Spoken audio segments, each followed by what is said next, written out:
Isu yang lain, satu surat yang ditulis, katanya ditulis oleh, ini isu Rohingya belum habis, sikit-sikit lagi. Katanya ditulis oleh Brigadier General Datuk Dr. Muhammad Razi. Beliau telah menafikan. Bayangkan tuan-tuan, berapa ratus ribu rakyat telah baca surat yang kononnya ditulis oleh beliau. Tapi siapa yang mengedarkan surat tersebut? Bayangkan. Boleh perang Malaysia hari. Saya bukan nak backup sangat Rohingya, bukan. Saya nak melihat di sini betapa mudah dan kelirunya masyarakat Malaysia, begitu mudah percaya dengan benda yang fake, yang fake news dan fitnah. Itu yang saya nak sampaikan. Mudah. Hancur negara kita. Siapa yang buat kerja ini?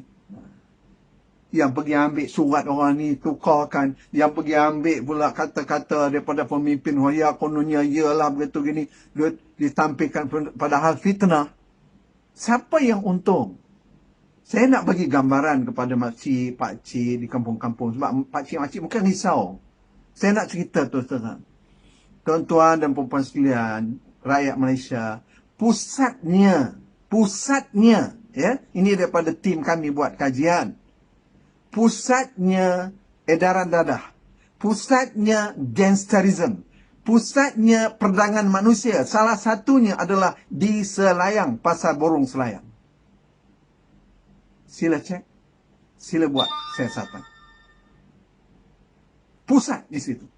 Jadi, berapa persen lah kaum du'afa ni, orang Rohingya du'afa ni, berapa persennya? Mungkin sampai 2-3%. Adalah mungkin yang tak berapa senonoh. Saya terus terang cakap, memang ada mereka yang tak senonoh.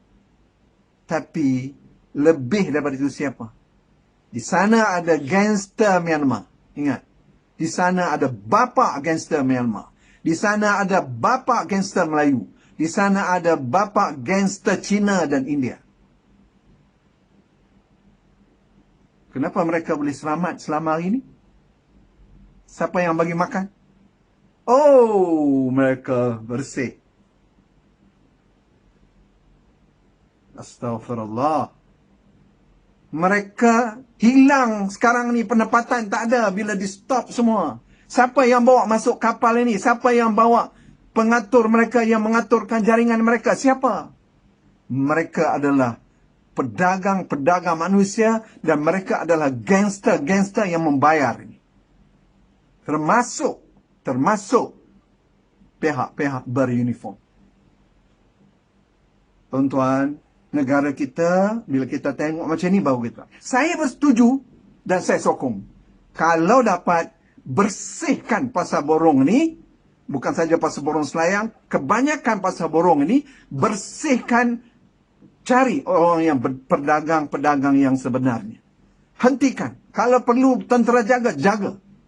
Sebab semua tadi, ya, minta maaf, ya, pihak-pihak beruniform yang menjaga selama hari di kawasan itu, semuanya sudah ada fulus lulus, tak ada fulus mampus. Semua sudah kena ini. Sudah kena ini. Yang boleh harap sekarang ni, tentera saja. Ya. Kita kena sokong tentera. Kita kena sokong. Rakyat seluruh Malaysia kena sokong. Jaga balik. Biar selesai masalah ini. Di waktu yang sama, kita dah tahu dah sekarang ni, yang menyebarkan fitnah dan walaun ini pula yang tak ada cek, tak ada fikiran yang waras, sebarkan. Buatkan kebencian. Apa untungnya? Kita dah bagi tahu dah, nak selesaikan masalah Rohingya ni, kena gunakan saluran-saluran tertentu. Ya kan? Tapi tak ada. Nak juga buat. Kalau kena dialog kau, akhirnya bawa lah ke rumah kamu. Ini apa punya perbincangan ni? Kita nak cakap, okey, kita sarankan pihak tentera ambil alih semua pasar-pasar borong ni. Antara cara mereka bawa masuk dadah, cara mereka perdagangkan manusia menggunakan trak-trak, lori-lori ikan. Mohon siasat. Sebab itu tak berhenti. Tiba-tiba tengok-tengok, sudah beratus ribu pelarian. Masa 2017 saja, semua pelarian ada dalam rekod masa itu 150,000. Masa 2017. Bayangkan selama 3 tahun ini, apa yang terjadi. Jadi maknanya, bukan masalah Rohingya ini yang saja. Ini kecil saja. Tapi ada masalah lain yang lebih dahsyat lagi. Termasuk pendedahan beberapa bulan yang lalu tentang IC. Sekarang tak selesai lagi kan? Mana selesai masalah IC? Mana ada? Diam. Tak dengar cerita. Di zaman mana ni IC ni yang jadi? Ini bukan masalah zaman. Ada juga nak mancing. Oh, ini kerana kelemahan pihak ini. Tak ada. IC ni dijual oleh siapa? Yang terlibat di sana adalah JPN. Pegawai JPN yang terlibat di dalam ni. Tak kira dia bangsa apa. India ke dia, Cina ke dia, Melayu ke dia. Tapi yang terlibat, mereka yang terlibat. Tapi setakat ini yang kita sudah tahu, bapa segala bapa menjualkan my card dan sebagainya, setakat ini. Kesnya tak selesai-selesai lagi, adalah siapa? Yang ada kes. Dekat 90 kes. Termasuklah kes-kes itu yang belum selesai. Rakyat nak desak? Yes, desak. Kita desak. Desak. Sekarang ni desak agar cepatkan, keluarkan. Siapa dia? Rakyat nak tengok. Siapa dia yang menjual IC ni? Yang menjual permit ni? Tiba-tiba orang Bangla ada dekat 2 juta Cuba cek. Terbuka saja. Tak payah nak simpan. Ini pengkhianat. Kerja-kerja pengkhianat ni. Berapa nak simpan? Tak guna. Dan kita kena berani mengatakan. Hukum saja mereka ni. Jangan simpan. Hukum saja. Okey, Alhamdulillah. Ya. Kita dapat satu info yang baik. Selepas selesai Rohingya ni. Ustaz Abid Liu dapat teruskan misi beliau. Alhamdulillah, nampaknya terus berjalan. Dan kita doakan beliau konsisten. Dan kita akan memberi sokongan insya-Allah. Dan kepada institusi struktur kerajaan, mohon bersiap sedia. Bagus ya, bila Abid Liu pergi tengok rumah miskin. Maknanya apa yang terlibat? Ketua kampung terlibat, Pak Imam terlibat, lagi siapa dia, pegawai daerah terlibat, ya, kebajikan masyarakat terlibat, menteri besar, atas lagi Esko atas tu lagi ialah menteri besar terlibat. Bayangkan tuan-tuan, selama 60 lebih tahun tak selesai-selesai masalah rakyat miskin yang ada duduk dalam, macam saya pergi ke Kutu Palong, saya nak cerita sikit macam mana di Kutu Palong. Ya. Kemah-kemah yang dibuat daripada plastik. Itulah yang mereka tinggal. Itu di Kutu Palong. Sekarang ni di Malaysia, di Baling. Kenapa masih ada? Patutnya kita rasa malu. Ya Allah, kita ni malu. Kalau lebih serius lagi, rasa menangis. Patutnya sedih. Ya Allah, masih ada orang Melayu duduk dalam kemah dekat kebun.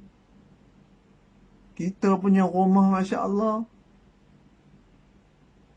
Tingkap rumah kita aja sama dengan kos buat kemah rakyat kita. Itu rakyat siapa tu? Rakyat kita. Bangsa kita. Kenapa boleh jadi macam itu? Kenapa kita tak rasa malu? Kita patut rasa malu. Kenapa? Sebab kita kira perut kita aja. Dan kita kira perut kroni kita saja. Dan kita kira siapa yang sokong kita. Itu saja. Na'udzubillah min zalik. Semoga kita tidak termasuk dalam golongan itu.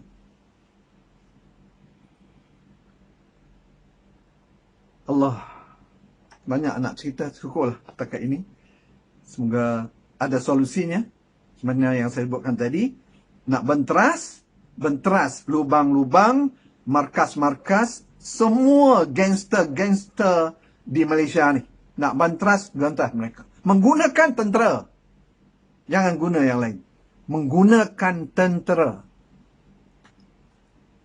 Baru selesai perdagangan manusia ni boleh selesai. Mereka ni melibatkan pedagang-pedagang manusia. Sebab itu kita tak boleh nak buat apa. Tiba-tiba nak satu kapal datang 200. Satu kapal datang 100. Lama-lama dah. Soal kemanusiaan, yes.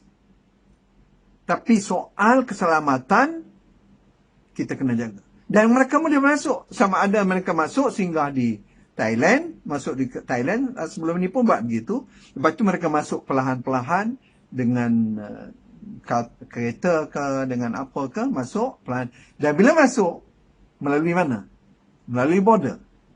Ya kan? So border, ada siapa di border? Nah, jawab sendiri. Mau dicek semuanya?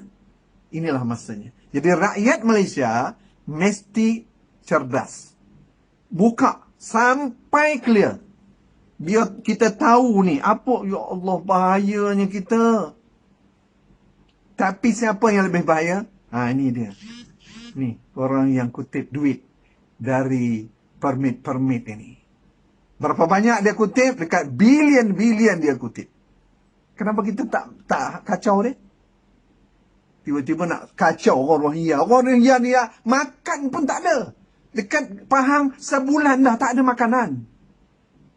Tuan-tuan, saya bukan nak minta rayu kesian ke apa, tak ada. Saya nak cerita kenapa kita terlupa ada makhluk yang lebih jahat, yang hancur, nak rosak dan musnahkan negara kita, dengan bandingkan orang Rohingya tak makan. Boleh ke lawan orang tak makan ni? Ya Allah. Tak tahulah saya. Okey. Itu cukup setakat ini, insya-Allah. Mohon sebarkan, mohon subscribe. Terima kasih. Saya pun terkejut juga tengok-tengok. 1000 lebih. Masya-Allah ya.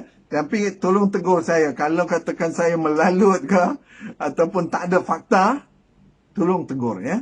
Sebab saya tak mahu dalam penyampaian saya ini ada hal-hal yang tidak Islamik. Ya. Jangan nampak kita tak Islamik. Kalau kita menyebarkan fitnah itu tak Islamik. Itu bukan cara Islam. Tolong sampaikan. Tapi ada pihak-pihak yang mengarut, saya terpaksa maaf, anda terpaksa diblok. Ya. Sebab suruh saya buat benda yang pelik. Kalau gitu, ajaklah pergi rumah anda. Itu saya terpaksa blok. Sebab itu bukan membina fikiran rakyat, tetapi membelakangkan fikiran-fikiran yang waras. Ya? Ataupun membelakangkan akal sihat manusia. Boleh ya? Jangan marah kalau kena blok. Kalau nak bincang yang baik-baik, no problem, insya-Allah. Sekali lagi saya mengucapkan terima kasih kepada semua pihak. Ya, saya tetap mau bekerjasama dengan pihak polis. Saya tetap mau kerjasama dengan pihak tentera. Saya tetap mau kerjasama dengan mana-mana ya, pihak yang mau bekerjasama. Dengan NGO, dengan mana-mana pihak. InsyaAllah kita tetap mahu bekerjasama. Tapi ingat, kalau ada saja ketirisan, kalau ada saja kemungkaran, kalau ada, kita akan bongkar. Semalam saya bongkar bagaimana permainan kedutaan Bangladesh, bagaimana permainan gangster-gangster yang jual orang, bagaimana permainan immigration, ya, itu semua ada, ya, data-datanya, ya, bukan saya cakap saja, saya lalui sendiri. Ramai lagi ni yang duduk di dalam tahanan-tahanan ni. Buat apa kita nak simpan ni, tanggung makan minum, buat apa? Tapi di sana siapa yang untung? Ada orang yang untung. Tahu tak siapa yang untung? Kalau ramai-ramai dalam tahanan? Kontraktor pembekal makanan. Siapa kontraktor tersebut? Kita kena cari. Tengok. Leak. Kita ni bocor semua. Ibaratkan kalau kita angkat, kita punya beg, kita angkat. Pasal apa tak ada barang dalam? Bocor. Semua bocor. Sebab apa? Ada pengkhianat. Jadi tajuk malam ini, mari kita kenali siapa pengkhianat. Assalamualaikum warahmatullahi wabarakatuh.